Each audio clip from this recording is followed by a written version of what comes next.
Hey, well, listen, firstly, can I just say thank you so much for joining us on the trip, both to Malaysia and to Korea.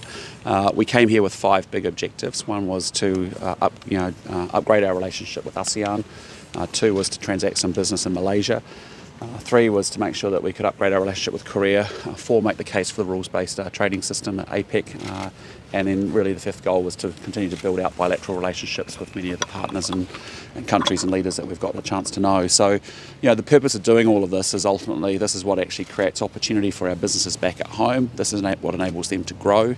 This is what then enables them to take on more workers and ultimately to pay people higher incomes. And so I think I leave here pretty optimistic about New Zealand's place in the world, and also more importantly about the opportunities that we have, that despite the challenges, there is huge opportunities for all of us to do well in the years ahead. So with that, happy to take any questions you've got. Caught up with President Xi last night briefly? Yeah, just very briefly, just a personal conversation really, and just making sure that New Zealand's still on his radar. And that's one of the benefits, as I've said, along with these events, is if you are an extrovert like me and you like building relationships with people, it's a good chance to just keep in relationship with them. Did you talk any business or any? No, not really. Just personal conversation, and again, the purpose is just keep New Zealand on his radar. Did you talk about on his radar? Yeah, absolutely. Yeah.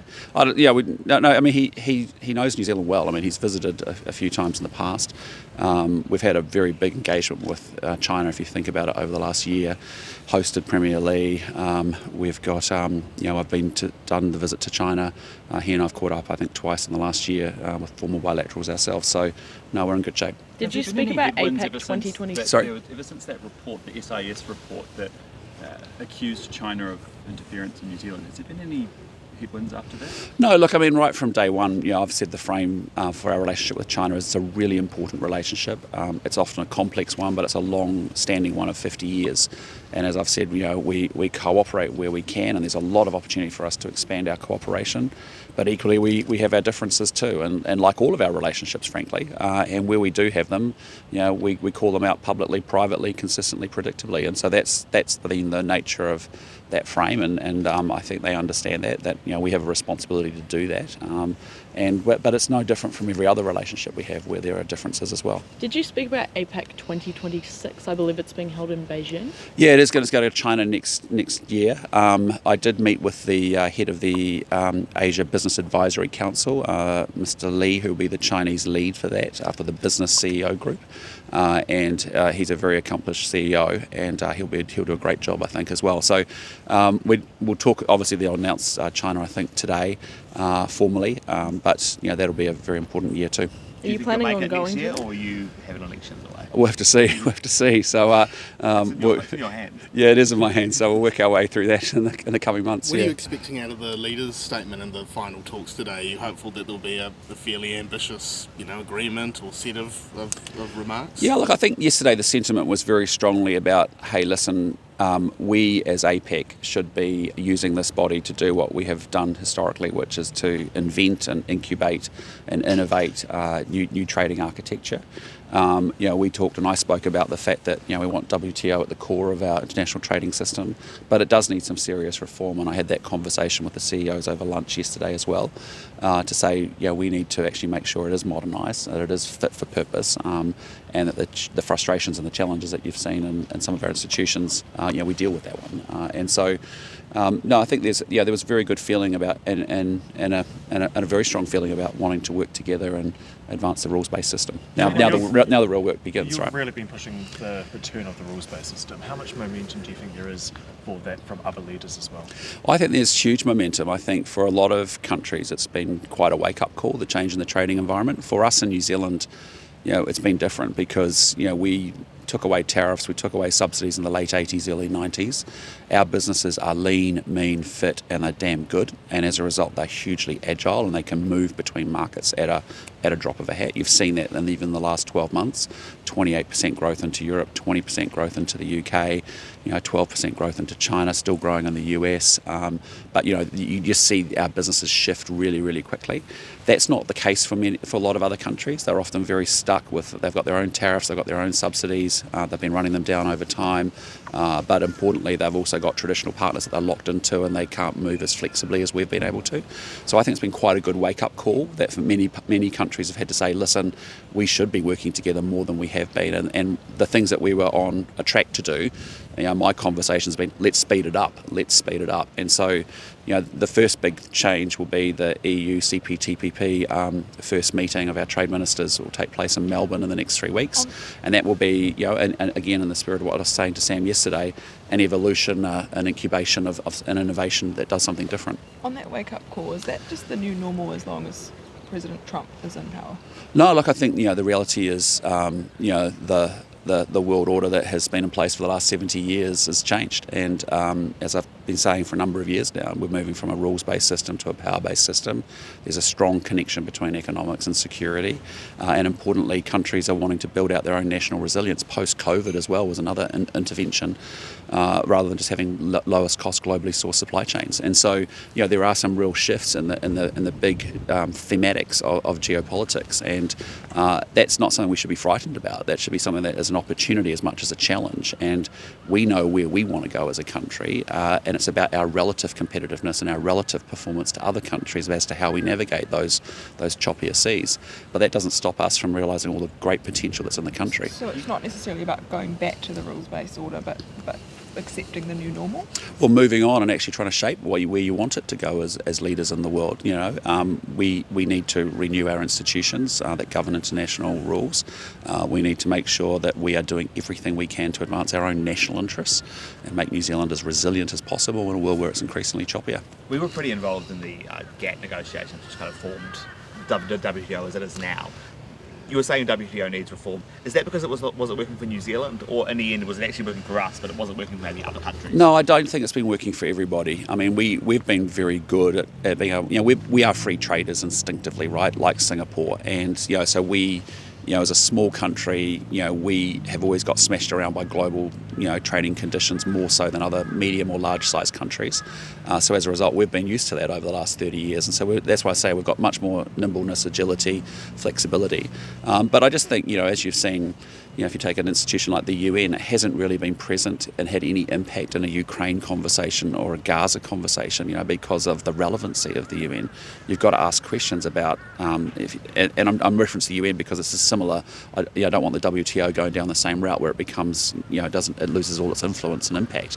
And so, whatever the issues are at the WTO, let's frame them up and let's find a pathway to try and put a proposal on the table that actually moves that forward. Sorry to be clear, did you think the WTO's architecture as it was, now and 5 years ago, was hurting New Zealand, or was it just hurting other countries? No, I mean, no, we've managed it well. I mean, we're used to managing it, so I mean, it's been fine for us. But I just don't. The question with institutions, if you don't keep them on point and you don't keep them relevant for where you sit right here, right now, the danger is what it was set up for 5 years ago or 10 years ago isn't relevant for today, and actually what we've got today isn't going to be relevant for what we need in 5 or 10 years' time. So any organisation needs to be constantly evolving so that it's actually on point and relevant for the moment that it's in right now.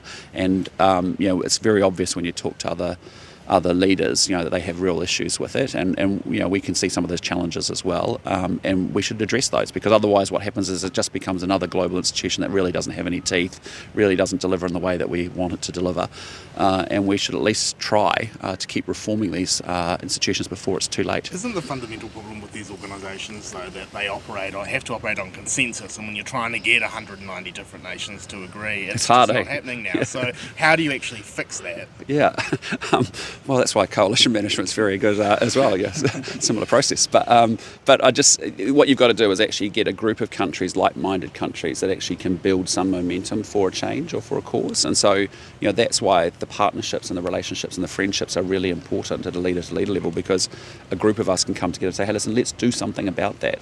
Like we decided, really, myself and Canada really sort of think about how could we link EU and CPTPP together.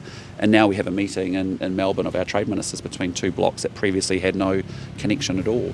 It's a start. Who knows where it goes, but at least we're trying to innovate and we're trying out there to do new things.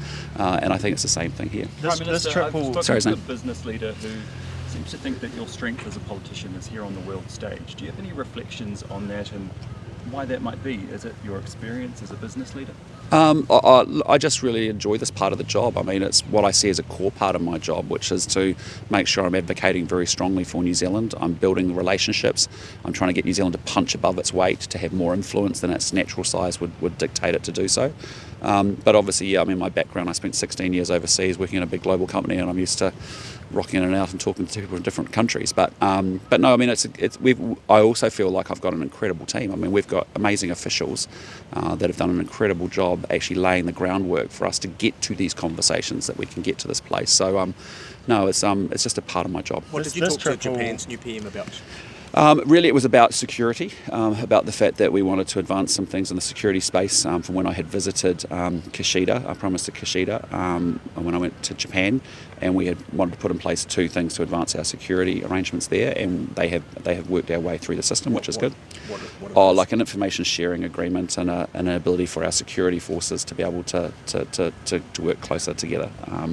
And so we talked about security, we also talked about trade, and we agreed that in due course we'll catch up for a proper, deeper conversation. But she's 10 days into the job and still sorting out her team and cabinet, dealt with a visit from the President of the US and arrived here in APEC as well. So she's done exceptionally well, I think, in the first couple of weeks. This trip will probably be remembered, at least by the public, for your meeting with Donald Trump. But what other key message would you like the public to take away about the benefits that this trip will actually have for them? Yeah, great question. I mean, I think, for me, I know New Zealand, it's been a tough time for New Zealanders, but actually out here in the world of 195 country and 8 billion people, there is a massive world of opportunity for New Zealand, a huge amount of opportunity for New Zealand. We're living in the most dynamic region of the world. We have strong social and democratic institutions, huge amounts of natural resources, talented people, and there should be no excuses for why we can't do exceptionally well for ourselves in the years and the decades ahead. So that's really what it's about, is that we're living in a very dynamic part of the world that has huge opportunity for New Zealand. And so, it's about making sure we're going to step forward and realise that ambition and that potential that we've got. Otherwise, and we've got no choice. We have to do that, and we must do that. On a scale of 1 to 12, how do you think this trip 1 to 12, yeah. I'll leave that for you guys to determine, yeah. But no, listen, again, thanks so much for joining us, and we've got a few hours to close out today, and Bennett, get another lie down would be good before we hit the plane tonight. How was G-Dragon? G-Dragon, mate, they were great.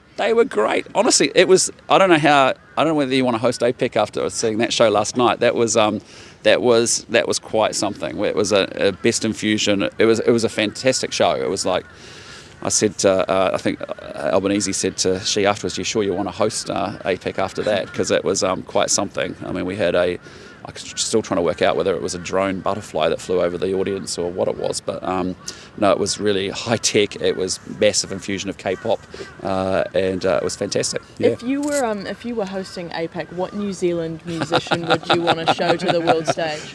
A lot of good options. I'm not going to give you a name actually, because I know I'll end up offending a whole bunch of others. So yeah. But no, we'll put the pineapple lumps back into the swag bag. I think that's as far as what we've agreed so far. So pineapple lump drone display. Exactly, something like that would be good. All right, we'll see you about it. Thanks so much. See you on the plane.